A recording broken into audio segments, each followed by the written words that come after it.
বাড়ির আবর্জনা পুরনোর সময় অগ্নিসংযোগে মৃত্যু এক বৃদ্ধার। ঘটনা বাইখোড়ার পশ্চিম চরকবাই এলাকায়।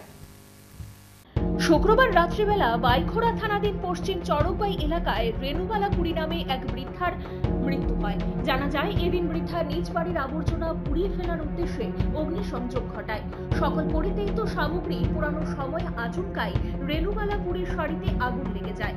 তখন বাড়িতে একমাত্র ওনার অসুস্থ স্বামী মাখন কুড়ি উপস্থিত ছিল।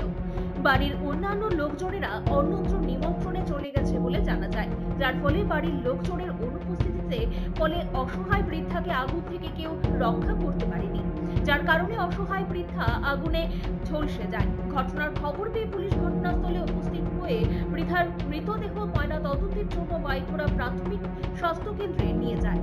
কালকে আমরা একটা ইনফরমেশন পাইলাম ওয়েস্ট চরকবাই রামু বালা কুড়ির হঠাৎ আগুন লেগে যায়।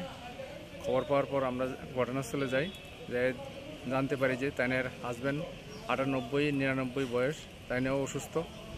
হাগিসগুলো ডেলি ব্যবহার করার পর আগুন দেওয়া হয়। তো এই তাইনে মহিলা আগুন দিতে যাইয়া হঠাৎ নিজের গাও আগুন লেগে যায়।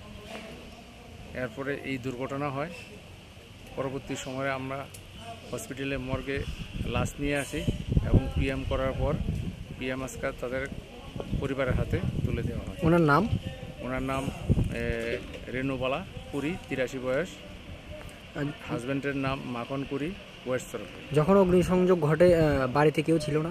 বাড়িতে কেউ ছিল না, তারা পাশের বাড়িতে নিমন্ত্রণ খেতে গিয়েছিল। শনিবার মৃতদেহ ময়না তদন্তের পর পরিবারের লোকজনের হাতে তুলে দেওয়া হয়। রেণুবালা কুড়ির অস্বাভাবিক মৃত্যুতে সমগ্র এলাকা জুড়ে শোকের